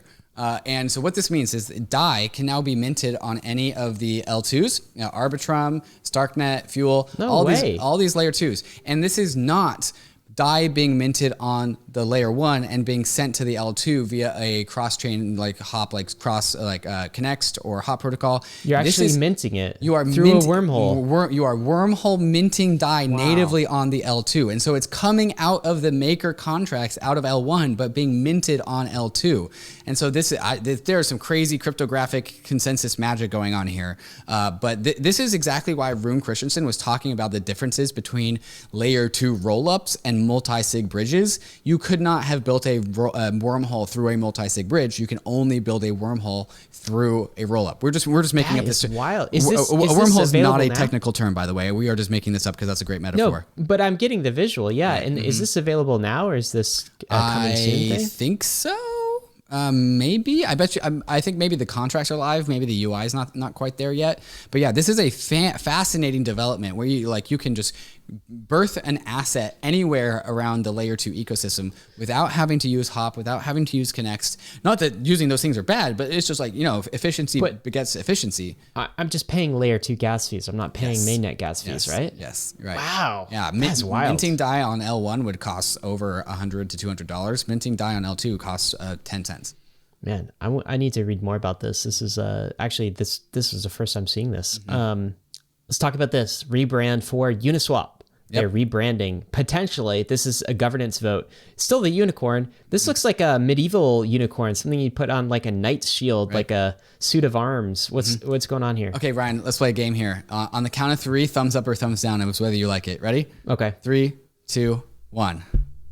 Oh, down. Wait, I can't see it. You gotta put the camera. Yeah. Okay, I'll tell you. I like that was 4. thumbs down from Ryan, thumbs up from David. Yeah, so people can see that. I like number 4 actually because that preserves some of the simplicity that I love. But 1, 2, 3, just a bit too complicated for me. It doesn't have two's a little bit of a mess. Two's a little bit of a mess. Yeah. Yeah, it doesn't have the Apple, esque simplicity. Can I draw it in the sand? That means it's a good logo. That's a good take. It's a little too much for me, but That's I like it.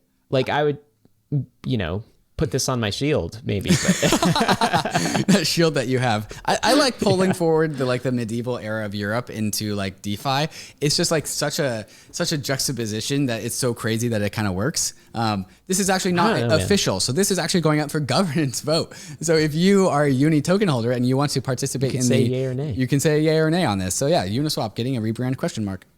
Yeah. You know what? So this is the thing. I feel like we're post medieval era, David. I feel like we're Renaissance. Is this right? Yeah. Okay. Old era. Web 2 is medieval. All right. We are Renaissance and then moving into the modern era. That's whatever. Josh, we need your help. Josh Rosenthal. Josh Rosenthal. What era are we in? Raises. Okay. Matter Labs. Matter Labs just announced 50 million in new funding for ZK Sync. Pretty excited about this because this is like a Starkware-esque ZK rollup. It's going to have the EVM, general purpose smart contracts inside of a rollup. They released some sort of a test net, I believe, a month or 2 ago. I'm not sure when mainnet is coming, but it has to be soon. And they just raised another $50 million. Pretty impressive. Congrats, Matter Labs. What's the valuation on this now after they raised 50 million? Above $1 billion. Over $1 billion. I know that. Yeah. I don't know all of the details of this race. Layer 2s are hot. Layer 2s are hot and they're raising and they're well funded. Yep. And yeah, they're coming. They're going to be here. There were other raises this week, but that's the only one that we got. Yeah. That's the only one we're talking about. It's the best one, yeah. Jobs. What's the reminder, David? Get a job. Why haven't you got a job in crypto yet? Your Web 2 job is not as cool as a Web 3 job. If you're not even in Web 2, then it's definitely not as cool. Get a job. Get a job in crypto, okay? Either work for a DAO or work for a protocol company or some sort of company in crypto, okay? You're listening to Bankless, so you obviously are already down the rabbit hole. Crypto is probably one of the top 5 things that you think about all the time, if not the number 1 thing. So why not let it consume all of your waking hours? Just let it happen. Just let it happen. Just give in. Just give up. Yep. People have told me, David, that I say the word capitulate too often. I was just about to say the word capitulate. Yeah. You should capitulate and get a job in crypto. Yes. Let's talk about these jobs. These are new this week in Bitwise, the featured section. Bitwise, nice. All right. Okay, so Bitwise is an asset management company bridging kind of the old world of finance and the new world of crypto. Love that company. Doing God's work by funneling boomer money into our crypto assets. Look at these job titles. Oh my God. Crypto research analyst, NFT specialist. Wow. What? Wow. That's awesome. Dream job. Research analyst. You research smart contract platforms in Web3 all day. You want to spend all of your day doing those things? A crypto research analyst is a governance specialist. These job titles are amazing. Okay, governance specialist. I want to hang on this one real quick because it's really cool. Bitwise is an asset management company. They have assets under management. They have to be governors. And so you can be a governor specialist for managing the governance of, I think. They have tokens that you have to vote, be a proxy voter for. Yeah, right. How crazy is that? So you have to, wow. It's such cool jobs, guys. Head of growth at Dex Guru. Sounds amazing. Technical lead at Draftly. An accountant at Smart DeFi. A product manager at Smart DeFi. Head of research at Immutable, sorry, head of Ethereum research at Immutable, head of tokens at Immutable, community manager, Dexable, lead engineer at Hatstop Finance, community manager, eAgronom, a CTO at eAgronom, senior backend engineer, Smart DeFi, blockchain technical CTO, Merit, community manager, Aragon, founding blockchain engineer, Highlight. I could go on. There are so many jobs on this job board now. We have promised to read all of the featured jobs, so that's what we have done, guys. But what you need to do is go to the jobs board, link in the show notes, bankless.palletxyz/jobs, hit subscribe. You get these via email. And not only do you hear it from us weekly to get a job, you get an email alert saying, here are the jobs that you can get. That's what you need to do. Yes. Man, you don't find job titles like this anywhere else. Absolutely This not. is crypto. I'm bummed that we don't have a meme lord, but that's because all the meme lord jobs get snapped up too damn fast. That's right. We could use another meme lord too. So maybe we'll post around, David. All right. Let's talk news of the week. All right. Big news of the week. Let's start with Discord. Yeah. What are they doing? Man, Discord is where I spend so much of my time. It is the office for crypto. That's like, I'm going to the office and basically logging to a Discord server. What did they tease this week? Yeah, they teased an Ethereum integration. The CEO of Discord says probably nothing, with an image of the Discord icon plus Ethereum, and then also has MetaMask and Wallet Connect right next to the connections page. So some sort of like address authentication, address integration into Discord being teased. Ryan, they know what we want.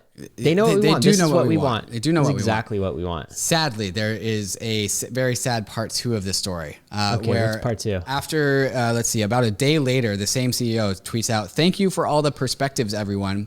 We have no current plans to ship this internal concept. For now, we're focusing on protecting users from spam, scams, and fraud.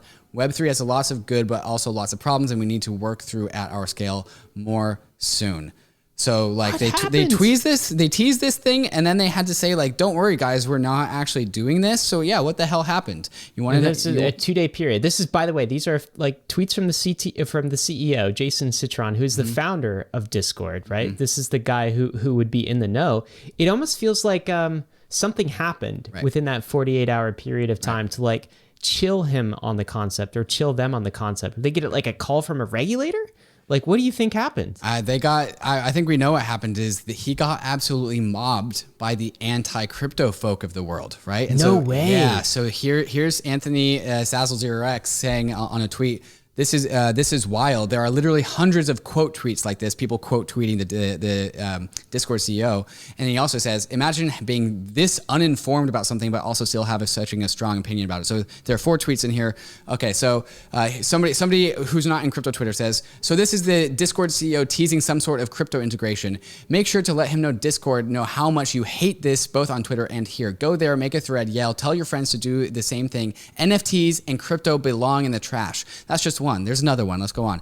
I don't like to use my platform for big statements often, but Discord recently had a work in progress blog post about a partnership with Axie, a community that exploits people in an MLM structure, indebting new users and making them share personal data. This is the antithesis of trust and safety. We could go on. So apparently the Discord, I am canceling my Nitro subscription immediately and will be encouraging all my friends and followers to do the same. I will not support a platform that aligns itself with crypto and NFTs, not to mention MLM schemes and sharing of personal data.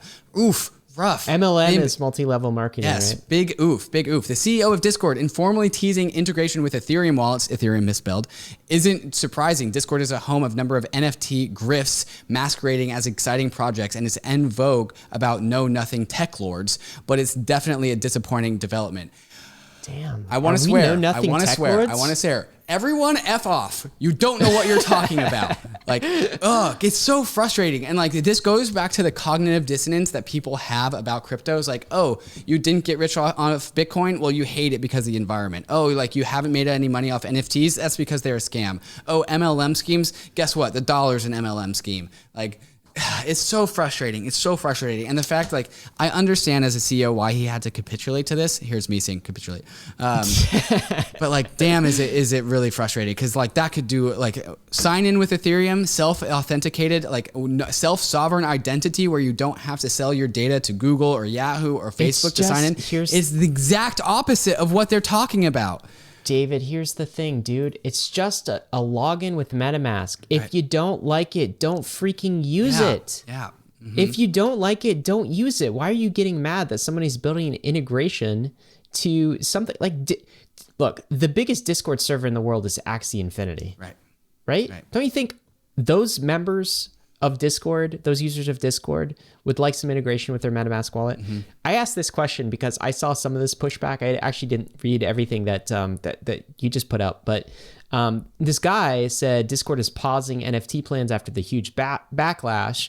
Apparently, some people in the gaming studio totally hate NFTs. And I was previously unaware of that, but you read some of the quote tweets. So I asked the question of one of the guys who was tweeting this, why? Like, why do you hate it?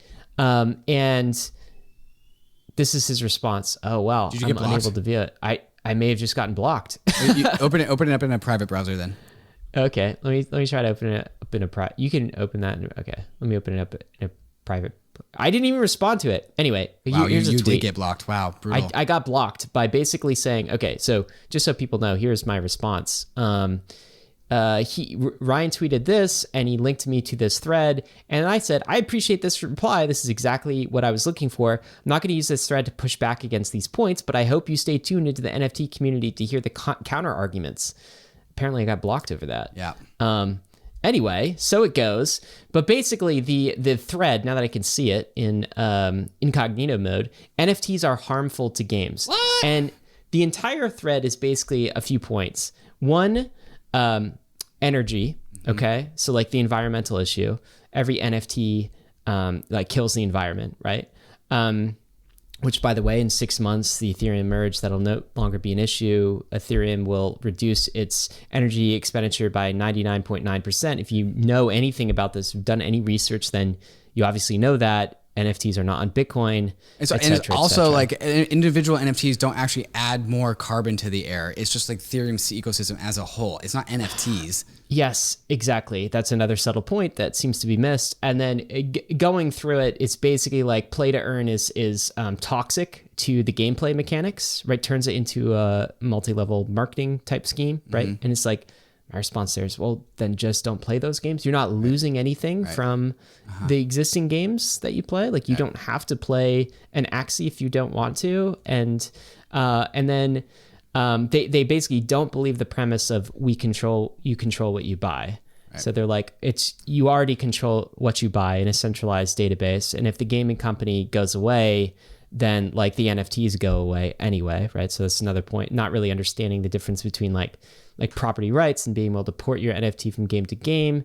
Also, the one good point in this thread was basically a point that we've talked about before, which is like, what happens if all of the games turn into like these grinds for money, right? What does that do to gameplay? Does that remove the fun, right? So like a whole massive thread of criticisms, maybe a few points, but mostly misinformation. Big swing and a miss. Like big swing and a miss. So again, I don't understand why there's this disconnect. And I didn't even realize until this Discord thing that some of the gaming industry actually hate crypto. Like they hate NFTs and they hate what we're doing here. I didn't realize any of this was the case, but I think there's a massive amount of misinformation out there and just like lack of education on what crypto is actually trying to do. Any other thoughts here? Yeah, the concern about like what happens if these games just turn into a grind and they suck out all the life out of the game. You know what else is a grind? Working from below poverty wages in a country that doesn't have jobs to support you. That's also a grind. And that really sucks. And so like gatekeeping is like, oh, I don't want to dilute the art of my industry to the point where like you actually are like revoking people's ability to make an income from themselves. Yeah. They do not know that the reason why Axie Infinity is so incredibly large is because it's supporting an entire like country's GDP right now. It got people through COVID in the Philippines. Yeah. So like sometimes this is why like I understand that people have cognitive dissonance about accepting crypto. There's a lot to swallow. It really breaks people's brains. But also you are doing so much harm by just jumping to conclusions that these things are harmful. It is extremely frustrating. I will stop there. It is extremely frustrating, but now we know this pushback exists. So we could talk about it a little bit more. No pushback at Sotheby's though. They are auctioning off as many NFTs as they could, and this one is actually denominated in ETH, and it's for Banksy art. David, what's the significance? Yeah, so if I'm getting the story correct, Banksy went up to Sotheby's and made a stipulation saying, "Hey, when you auction off my piece of art, you have to do it in ETH."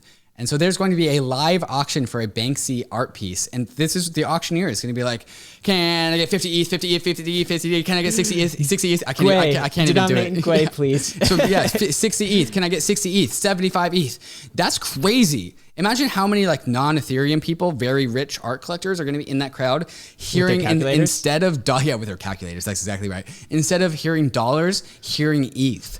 And like this goes back to like the first time we had this NFT like bubble where we started realizing that art is going to be priced in ETH. Well, part of that statement was because we thought all art was going to be digital, but now Ether is moving into physical art. Wow. So physical art is starting to get priced in ETH. That's crazy. It is crazy and it's super cool. And it's unexpected that it's happening so quickly is what I would say. Let's talk about this though. Some bad news on the NFT side is like the games are fun to play. The art is fun to collect, but the tax optimizer is here to ask, have you thought about your taxes this year on this stuff? This was an article I read, David. NFT games are fun. Filing taxes afterward is a nightmare. I'm not going to go through this whole article, but it's just kind of a PSA that the way the IRS and other nation states treat game items is as like physical property. Okay, so if your Axie breeds with another Axie and you get a new Axie, then you got a new asset. And if you swap that asset for another Axie, it's an asset to asset trade, and there's a capital gain on that trade. And I bet none of you listening are tracking that stuff, right? No gamers are. Okay, why would they? But this is what the tax code says. Right. And what I'm saying is, as ludicrous as this sounds, right? One, you should be aware of it and conscious of it, because if you want to do the letter of the law with taxes, you have to record these transactions. But two, my God, how could we tax games in this way? How can we tax digital goods in this way? There's got to be a better system than recording every single time and reporting the IRS every single time an Axie Infinity mates. Okay? Like we gotta do better than this, David. Do you have any answers for us? Oh, no answers, but just more illustrations of how nonsensical this is. Imagine you're grinding against this boss. You kill this boss. It drops like a legendary sword, and you're like, shit, if I pick that up, that's a taxable event. That's a tax event. I can't pick that up. And when you pick that up, right, it's a tax event at that moment. Right. And oh my God, that sword is worth $1,000. So now you have $1,000 in ordinary income you have to file on your taxes. And so terrible. We already know that like crypto, the way crypto works, it's like just incongruent with the tax code. But like previously, like the DeFi tokens and like normal Ether, like it wasn't that bad where you can still do your taxes compliantly and inform. It's like stocks. DeFi summer came along and started to really, really get hard. Mess. Once gaming is here, it's like we have to rewrite the tax code or else you are getting none of it, because gamers do not give a shit about their taxes. Well, but look, listen to this. Imagine the exact same scenario I laid out, right? Boss drops an item. You go to pick up your sword, right? And it's a taxable event. And you're 10 years old. Yeah. You're a 10-year-old kid. Little Bobby's going to go to jail. You don't even know what taxes are. Sorry, Bobby. I hope you've reported that sword to the IRS. God, man. Anyway, what Bobby, a mess. You gotta stop playing the games. Your parents can't afford the tax bill. It's Bobby's responsibility. Bobby. Sorry. Damn, Bobby. All right. Let's talk about this. We have too much fun on this sometimes. Yeah. Well, you know what? Taxes can be fun, right, David? You're joking about them. That's for sure. Bitcoin news: the New York City mayor-elect Eric Adams is going to take his first three paychecks rather, in Bitcoin. Wow. This is a flag in the ground, and he's saying basically, I want New York City to be a crypto-friendly city. Mayors around the country, around the U.S. have done this, right? Mayor of Miami, some other mayors as well. And it's really cool that they're doing this. Vitalik had this blog post about like crypto cities. You know, mayors and cities have a bit more ability to be flexible and experiment. And New York City is actually talking about launching a New York City coin. I wonder what they're going to do with this, but it's kind of interesting. Eric Adams says, we're glad to welcome you to the global home of Web3. They're starting to see the jobs potential, the economic prosperity potential. They're starting to make the connection between that and Web3 and crypto. What's your take, David? Yeah, this New York City coin is of the same category as like the Miami coin that happened not too long ago. This is built on this DAX side chain bridge thing off of Bitcoin. I'm not sure that connection there. Which is kind of weird because like Bitcoiners generally don't like tokens, especially not like city tokens. But if there's enough traction to justify, a New York coin, like absolutely, let's do it. So let's see what happens here. I still don't know what this whole city coin thing is about, but I'm a fan of experiments. I really don't know either. And mostly I'm a fan of politicians saying, hey, we want this jurisdiction to be friendly to crypto. All right, let's talk about there. I guess I have to consent to something. Okay, crypto firm Grayscale. This is big. Crypto firm Grayscale just hit 60 billion in assets under management. What's interesting about this is now larger than the top gold ETF. And this is both incredible from a growth perspective, but what a tragedy. Okay, what a tragedy that we have not really an ETF, but a fund that has additional rent extraction, like, 1-2%. I forget what the Grayscale management fees are, rather than an ETF. And it's grown as big as gold. And it doesn't actually track Bitcoin closely, not perfectly. Exactly. Right. Mm-hmm. All right. So like the SEC's inaction on ETFs. I know we got a futures-based ETF. We need a spot ETF. Just take this Grayscale ETF and convert it to an ETF. Do the right thing, guys. We're bigger than gold. You've waited 4 years too long for this. 4 years too long. Retail could have had this already. Now you need to make up for lost time. Is the SEC listening, you think, to this, David? You think they're going to do that? Well, Hester Pierce is. Hey, Hester. Hey, Hester. Yeah, we love your work, by the way, Hester. We just, SEC's got to get moving on some things. Gary, though, lukewarm on him. Yeah, we'll see. Maybe he'll come on the podcast and persuade us, David. Mm-hmm. Jake Travinsky. Okay, the infrastructure bill, you probably heard about this, had some really terrible language in the bill regarding tax reporting and crypto and all of these things. It passed. Right, so it's passed in the House. Looks like it's moving towards approval, or was it approved, David? I didn't catch up on the news last week. I stopped paying attention. Okay, I don't know either. But like for crypto, this is not great. Crypto stood up and pushed it out, but here's I think the main takeaway: there's nothing really we can do at this point in time. Okay, so like, how is this going to get resolved? Do you think, David? Well, if this does actually go into effect, like 75% of the infrastructure that makes this crypto industry work becomes illegal. And so at that point, we just go to the courts because like, it's not like we're going to stop doing this. And so I think we might have a destiny in court, which will be fun to watch.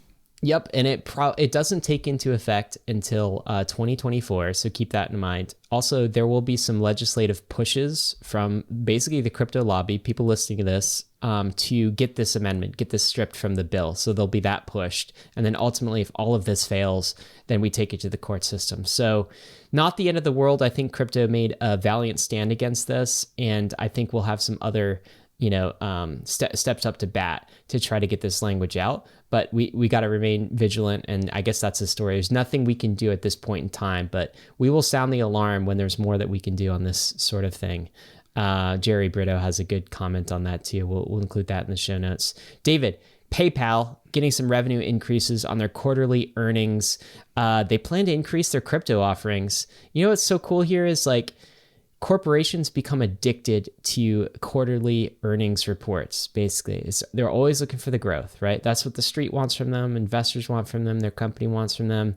And once they get on the crypto train and they start realizing some of that growth for crypto, they ain't coming back. Right. They're going to do this more and more. They're going to double down on it, triple down on it. It seems like that's what's happening with PayPal and Venmo. Any thoughts here? Yeah, Ryan here always says crypto pays you to learn about it. Well, all these like companies, these financial services companies, like integrate with crypto, and they're like, oh, there's a lot more revenue here than I thought. Let's keep going. And so crypto pays companies to integrate with it. And this is how crypto wins.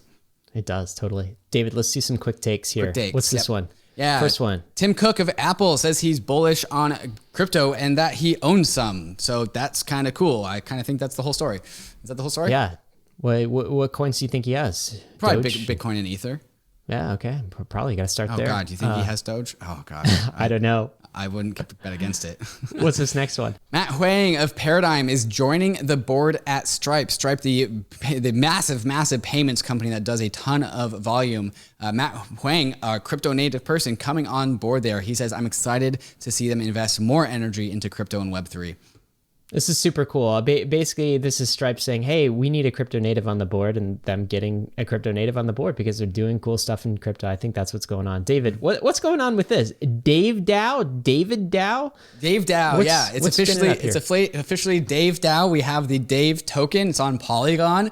There are like 250 Daves in the DaveDAO Discord. And so like what I'm trying to do is I'm trying to corral everyone into who's named Dave or David or Davey, or from what I've learned, if you're Italian, Davide, or if you are Arabic, Dawed.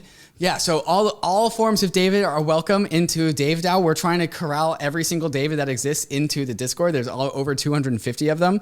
And this has actually generated Matt DAO and Dan DAO. Dan DAO is Dave's DAO arch enemy. What is this just a fun experiment, or what are you expecting to fall out of this? Yeah, so the cost of issuing a token, the cost of making a DAO have collapsed so low that you can make a DAO out of anything right now. And so like, I think this is a great model of just like, when you strip away everything from a DAO and you just compact it down to just one single thing that people share. That is what this is, right? So, the Bankless DAO, that's a complex narrative. Like, we want Bankless technology, Bankless culture. There's a lot of things there. What happens if you have a DAO collapse down to just the bare minimum, but just like one thing that people share? And I want name DAOs to get spun up all over the place. And so if you click that screenshot at the bottom, somebody says, finally, a place for Daves can feel at home. And then I quote him and say, this is unironically the point of this. And I say in quotes, hey, I want to get into crypto. Where should I go? And if there's a bunch of name DAOs everywhere, you can just say, well, what's your name? Just go to your name DAO. And so we said DaveDAO is going to be maximally successful if we also get like Ryan DAO, Justin DAO, Sarah DAO also to get started. That should be our goal. DaveDAO, the CryptoPunks of DaveDAOs, by the way, because we're the first ones. But yeah, I think this is a fun experiment. It's just the perfect level of meme and realness to matter. And the goal, we have decided, the collective vision of DaveDAO is to buy the statue of David so we can own it. Oh my God, this is hilarious. So once it's not for sale, but like the power of crypto will make it happen.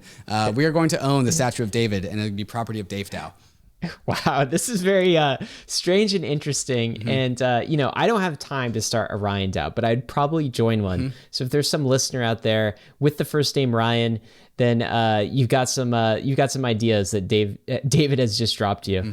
Let's talk about this too. Optimism. We were teasing it for the last couple of weeks. What did they just drop? Yeah, by the time that people listen to this, the optimistic Ethereum, the EVM equivalent version of Optimism, will be online. The network is going to go down in 24 hours from a little bit yesterday. So that's going to be coming up at the time of recording. By the time you guys listen to it, it should already be back up line, or maybe it's in that 6-hour window. But then, boom. Optimism is EVM equivalent, which I think is going to be an iterative process, but moving closer and closer towards EVM equivalence. It's such a beautiful thing. Really excited for that. Congratulations to the Optimism team. Yeah, really cool for sure. We also wrote a fantastic post this week about Ethereum's roadmap. A lot of people have questions about Ethereum's roadmap. Like, so when is the merge? What's it going to include? When the merge happens, will I be able to withdraw my ETH? What about sharding? What about scalability? When's that all happening? We wrote it up in the Ethereum roadmap update. Trent from the Ethereum Foundation wrote that for us. So it's just a fantastic overview. We'll include a link to that in the show notes. Guys, we will be right back with our takes of the week and also what we're excited about. But before we do, we want to thank the sponsors that made this episode possible. Bankless is proud to be supported by Uniswap. Uniswap is a new paradigm in asset exchange infrastructure. Instead of a cumbersome order book system where trades are matched with other humans, Uniswap is an autonomous piece of software on Ethereum, which is what Ryan and I call a money robot. No human counterparties or centralized intermediaries, just autonomous code on Ethereum. Input the token you want to sell and receive the token you want to buy. Something brand new in the Uniswap ecosystem is the Uniswap Grants program is now accepting applications for grants. We have been saying this for a while and we'll say it again. DAOs have money and they are in need of labor. If you think that you have something to contribute to the Uniswap DAO, apply for a grant to Uniswap. Just look at the size of the Uniswap treasury. It's almost $3 billion. This mountain of capital is looking for labor. Do you have something of value to contribute to the Uniswap DAO? No matter how big or small your idea is, you can apply for a uni grant at unigrants.org and help steer Uniswap in the direction that you think it should go. That's exactly what we did to get Uniswap to be a sponsor for Bankless, and you can do the same for your project. Thank you, Uniswap, for sponsoring Bankless. The era of proof of stake is upon us. Proof of stake systems like Ethereum, Terra, and Solana allow the industry to move away from the hot, loud, and wasteful proof of work systems and return back to a cottage industry of individual stakers and individual validators. And that is what we need to make this industry stay decentralized. Individuals must play their part in crypto network validation. And that is what LIDO is here to do. LIDO makes staking accessible to everyone at the click of a button. By delegating your stake to LIDO's network of nodes, you can access the yield offered by proof-of-stake systems and claim your share of the network transaction rewards. Do you have 32 ETH and want to stake it to Ethereum, but running a node sounds intimidating? Or maybe you have less than 32 ETH and you need to pool your ETH with others so you can access staking yields. LIDO offers a solution for both. Simply go to lido.fi, choose which assets you want to stake, and deposit them to the LIDO validating network. LIDO is working to make sure proof of stake stays as decentralized as possible, and is committed to decentralizing its own validating network to eventually become a completely permissionless protocol. So if you want to stake your ETH, Terra, or Sol and get liquidity on your stake, go to lido.fi to get started. Hey guys, we are back with the takes of the week. David, let's start with the PSA here. Don't get phished on Uniswap. This is Harry.eth giving us the warning. What's going on here? Yeah, so for the listeners, this is a visual thing, but if you're on Twitter, the links that populate on Twitter, they come with a preview, right? And so if you're used to seeing the same links, you'll see the same previews. There's a link here that has the Uniswap unicorn logo. It says uniswap.org. It says Uniswap swap, and they're all the same things that you'd see on Uniswap. So Ryan, let's go ahead and click that link and see where it goes. Am I going to get phished here? Oh, we are not on the Uniswap page. We are on a page called harrydenley.com, who's probably the guy that made this website, /fake Twitter unfurling. And it says, do you trust links? Well, you shouldn't. And so basically there is a way to make a link on Twitter look like it's going to some place and then take you to a different place. And the idea is that like it could take you to a clone of Uniswap that looks like Uniswap, acts like Uniswap, but instead takes all of your money. So don't get phished. This is a new scam that we've seen. Now that we know about it, check your URLs, check your links, verify everything. Guys, and there are so many phishing scams out there, okay? So like Discord, all the time. I don't know, 20 times a day. Yeah, I get hit up by things, okay? Don't click weird links in Discord. I get text messages these days. You know, like Ledger had a leak, for instance, that gave away a whole bunch of, people's email addresses, phone numbers. I've gotten letters, okay? Like in the mail, physical letters, like phishing, like please mail us back your private keys. Basically, if you're in crypto, expect to get these things, and they'll look like they're coming from legitimate sources. That's how a phish works. So this looks like it's coming from Uniswap. I get text messages from Google, right? Google support saying you got to check your Gmail, like stuff like this. Be on the lookout for it. If you are in the crypto industry for any amount of time, you are going to become a phishing target. So be very skeptical of messages from unidentified sources as they come in. David, what's your take here? Yeah, this is actually a talk that I gave at a local San Diego meetup, condensed down into tweet form. I'm still working on the talk. But basically I say, historically, banking has always been centralized, while artists have always been at the margins. Artists are on the frontier, they are exploring the margins. And I say, with crypto, the institution of banking is outsourced to the individual. Banking is now also on the margins where the artists are. And I follow it up saying, I'm so damn bullish on human culture. If you put the money next to the artists, what do you think happens? Artists create more things. Like, that's awesome. And that is why I'm bullish on humanity. Yeah, crypto is very bullish on humanity. Actually, Yes. This is, at least I think the Ethereum ethos very much is. Let's take this take from Jason Choi. I'll read it out. Slow success builds character. Fast success builds ego. That's the take. He says, it explains most of the people you'll meet in crypto. Mm-hmm. Wow, that's true. This one hit me like as far as like, hey, this is my experience in crypto. There are a lot of people in crypto that have gotten wealthy very quickly. And some of them become pretty egotistical as a result of that. Some of my favorite people are the people who have been here for a long time and have gotten wrecked a few times. Okay. Like just like made some dumb mistakes and gotten absolutely destroyed by them at some point in time. Right. Or at least been through some shit. Right. Like, so going through 2018, 2019 holding ETH, you had a 95% price drop, guys. Okay. Even like, more if you kept on buying on the way down like I did. Right. That was even more painful. So that's the type of experience that really builds character. And honestly, it's like a quiet, humble type of character, right? But like on the other side, you see a lot of people who, man, they just YOLO bet on something. Dogecoin, now they know everything. Right. Hi, I've been in crypto for like 8 months and I know exactly what's happening. And I've made like, a 50x return. Okay.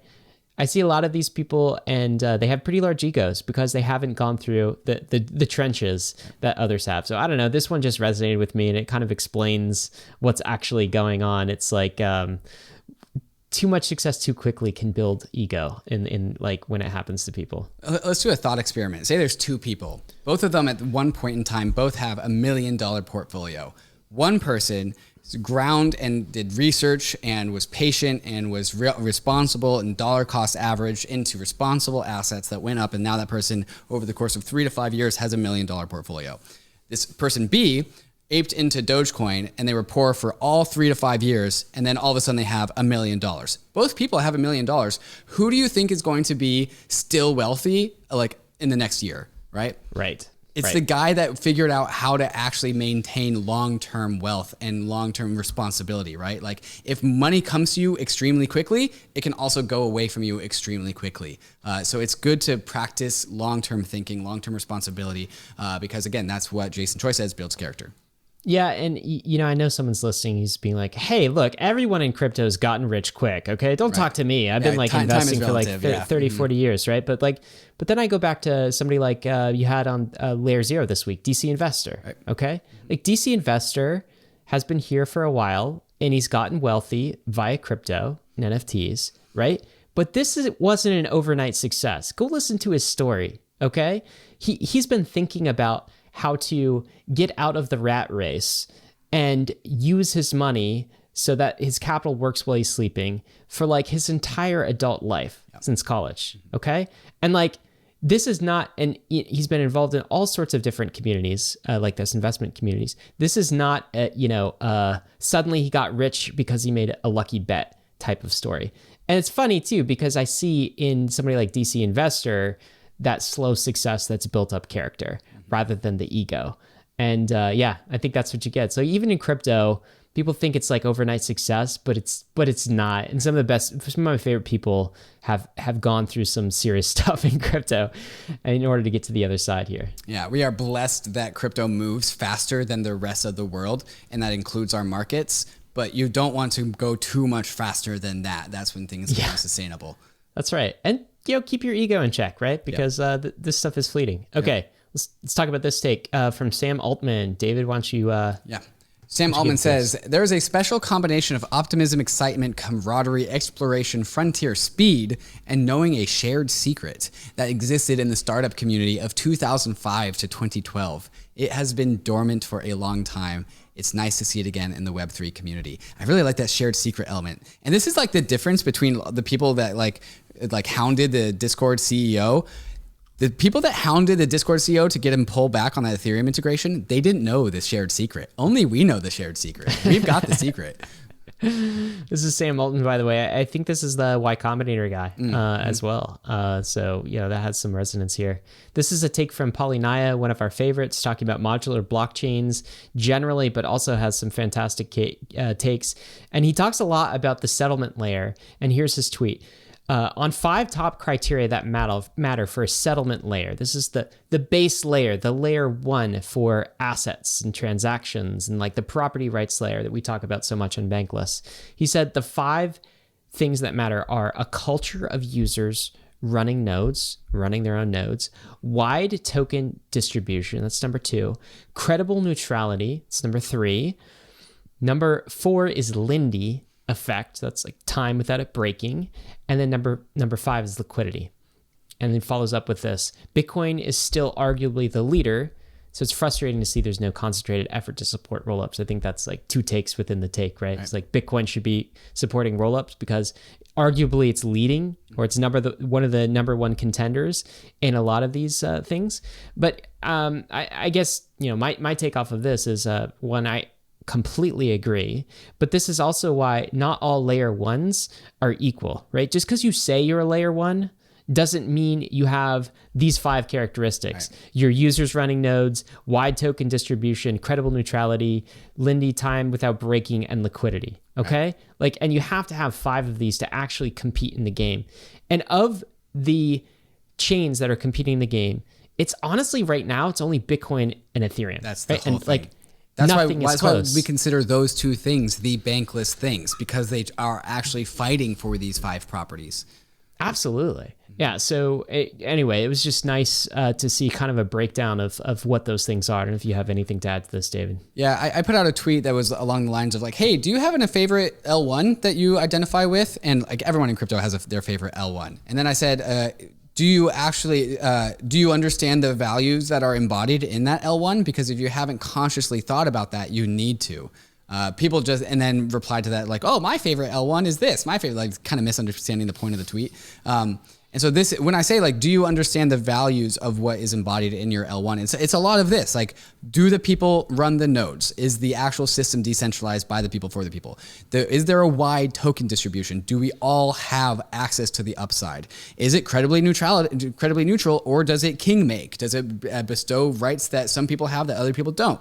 How long has it been running without breaking? And then of course, liquidity, which we talked about at the very beginning of the show, is the actual L1 asset liquid? Yeah. Do you know what's not listed there is transaction throughput? Yes. How many TPS, transactions per second, you have? Well, so that's why he says, I'm frustrated to see that there's no concerted effort to support rollups on Bitcoin, because actually he did actually put that there, but it's again not at the settlement layer, because TPS doesn't happen at the settlement layer. TPS happens at the rollup layer. That's right. Bitcoin could totally do this. It's just not. It just needs a hard fork.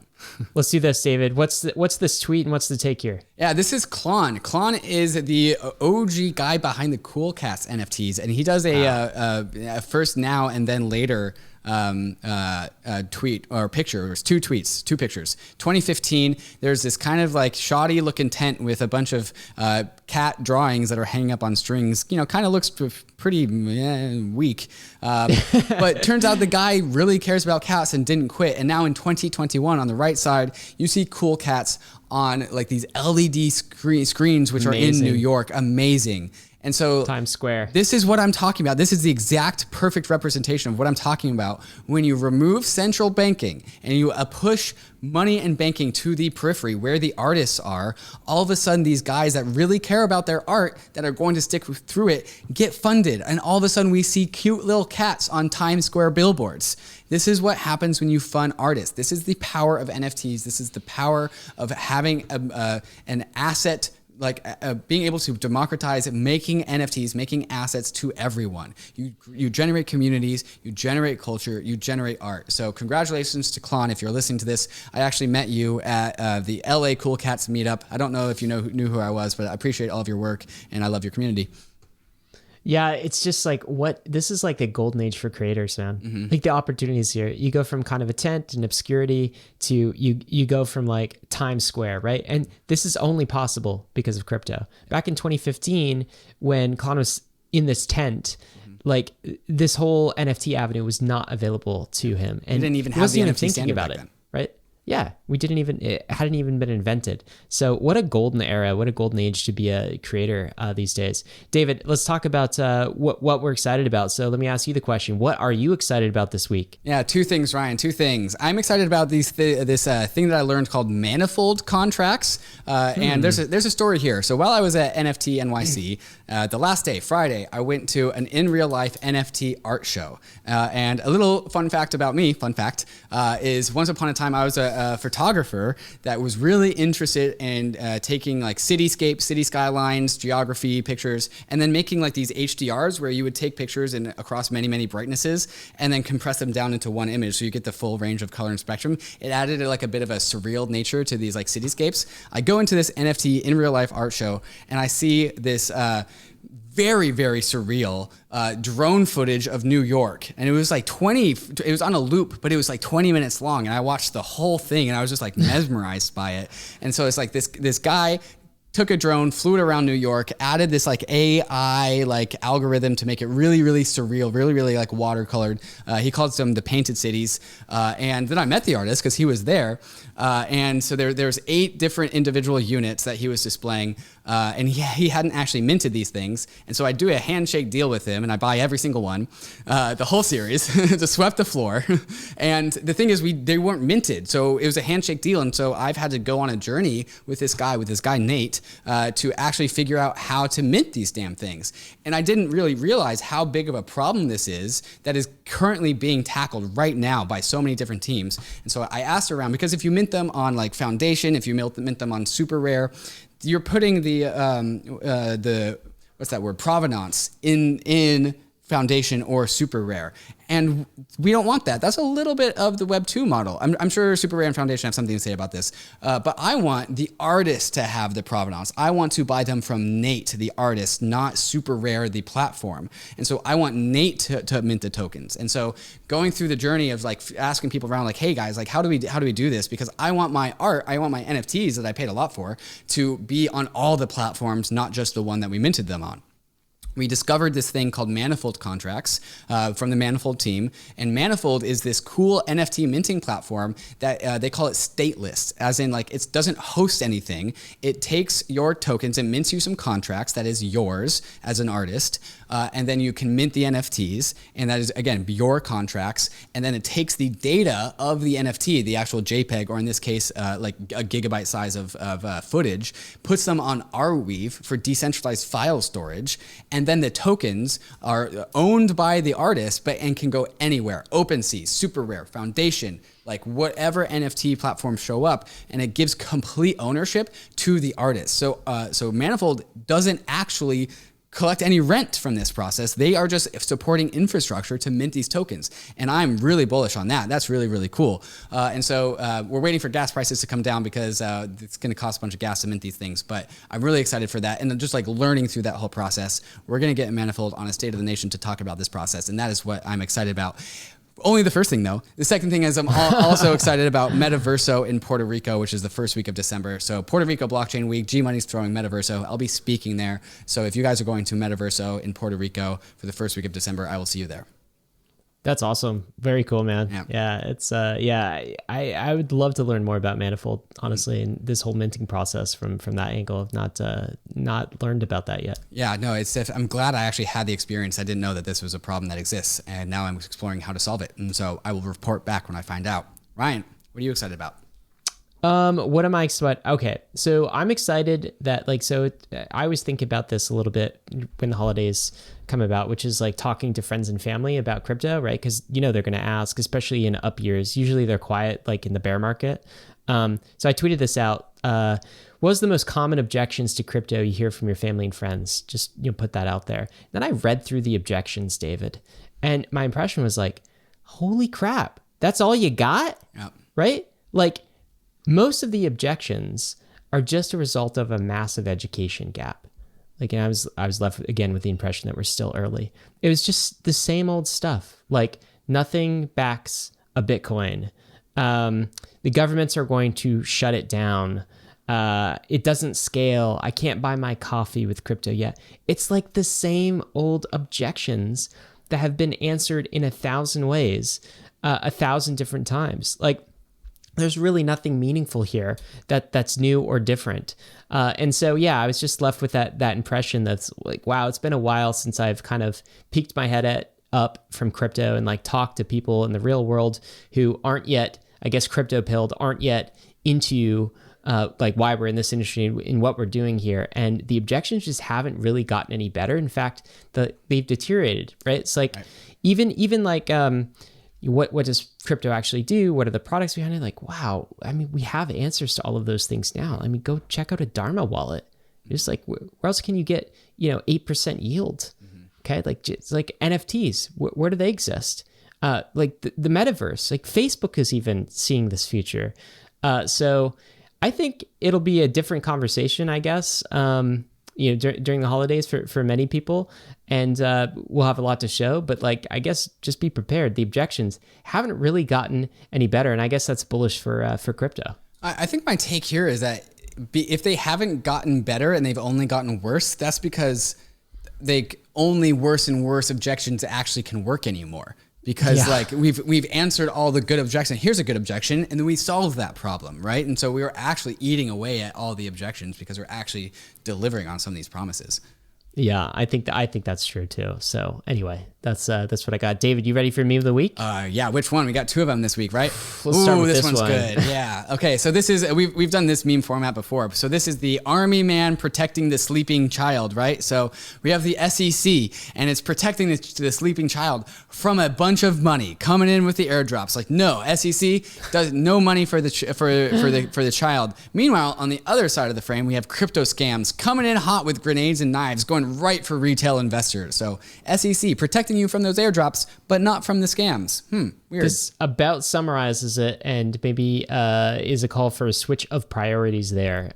David, let's do this next tweet. What's this? This one's great. I'm pretty sure Michael Wong made this one, but the last time I said this on the show, it turns out it was actually you, Ryan. So maybe you'll correct me. This was not me. This was not you. Okay, so this is the guy looking in the mirror of his car. The mirror says, "Objects in mirror are closer than they appear." The guy is Banks. Banks are looking in the mirror.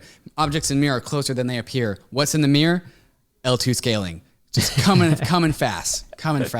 Just chase him down like a predator. That's awesome. All right, guys, Ryan is about to give his very famous disclaimer, but after the disclaimer, we have 2 moments of Zen. They are both songs about ENS. One is about the ENS DAO, one's about the ENS Airdrop. They are both really catchy, and I'm just extremely surprised that both of these songs are fantastic. One of these, the first one is going to be by a guy, Jonathan, I think is his name, that makes 1 song a day, and he's done this for like 5,000 days or something like that, something crazy. And the other song is a rap artist that I don't know, but they're both good. Okay, so stay tuned for that. Ryan, tell us about Going West. Yeah. Stay tuned for the sick beats, but I gotta tell you, none of this has been financial advice. Of course, ETH is risky, Bitcoin is risky, all of crypto is risky. You could definitely lose what you put in.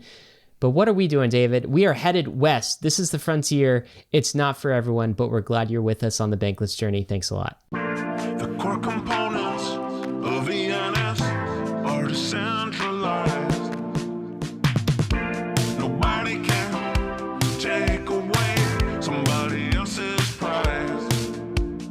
But still there are just a few things that didn't get around that require the special discretionary touch of a human. ENS DAO, come on, let's go now. We got the power, so take it. ENS DAO, come on, this is how we're all gonna make it. Decentralized, autonomous, organization time. Use your token to vote for what you think is right. GEMINI and Sotheby, all these are mine. And come what may, they will remain till the end of time. ENS DAO, come on, let's go now. We got the power, so take it. ENS DAO, come on, this is how we're all gonna make it. Whoa, ENS DAO, ENS DAO, ENS DAO.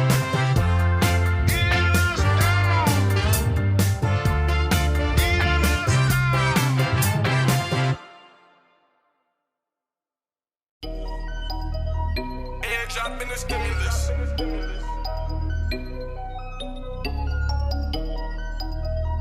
Airdrop in the stimulus. I got some ENS for my ETH address on the airdrop, that's a stimulus. ENS got me feeling blessed. I got diamond hands feeling limitless. ENS, that's a bigger check, it's a bigger flex on the internet. ENS for my ETH dress, that's an airdrop and a stimulus. Ethereum domain, shout out my bro man. We blowing up like some propane. We still going up, so I'm holding. Smart contract down. I'm like, wow. Wait, how? Not worry now. I got some ENS for my ETH dress on the airdrop, that's a stimulus. ENS got me feeling blessed. I got diamond hands feeling limitless. ENS, that's a bigger check, it's a bigger flex on the internet. ENS for my ETH dress, that's an airdrop and a stimulus. I just got me a DAI. NFT domains, I got them for sale. He said he paying in weave. ENS stimulus treating me well. I made vacay by the beach. New opportunities we can excel. When I invest, I believe. I got some ENS for my ETH dress on the airdrop, that's a stimulus. ENS got me feeling blessed. I got diamond hands feeling limitless. ENS, that's a bigger check, it's a bigger flex on the internet. ENS for my ETH dress, that's an airdrop and a stimulus. I got some ENS for my ETH dress on the airdrop, that's a stimulus. ENS got me feeling blessed. I got diamond hands feeling limitless. ENS, that's a bigger check, it's a bigger flex on the internet. ENS for my ETH dress, that's an airdrop and a stimulus. Airdrop and a stimulus.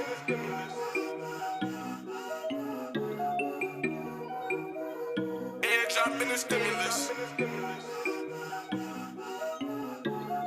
Hey, we hope you enjoyed the video. If you did, head over to Bankless HQ right now to develop your crypto investing skills and learn how to free yourself from banks and gain your financial independence.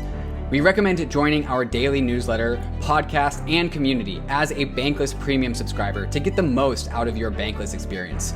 You'll get access to our market analysis, our alpha leaks, and exclusive content, and even the Bankless token for airdrops, raffles, and unlocks. If you're interested in crypto, the Bankless community is where you want to be. Click the link in the description to become a Bankless Premium subscriber today.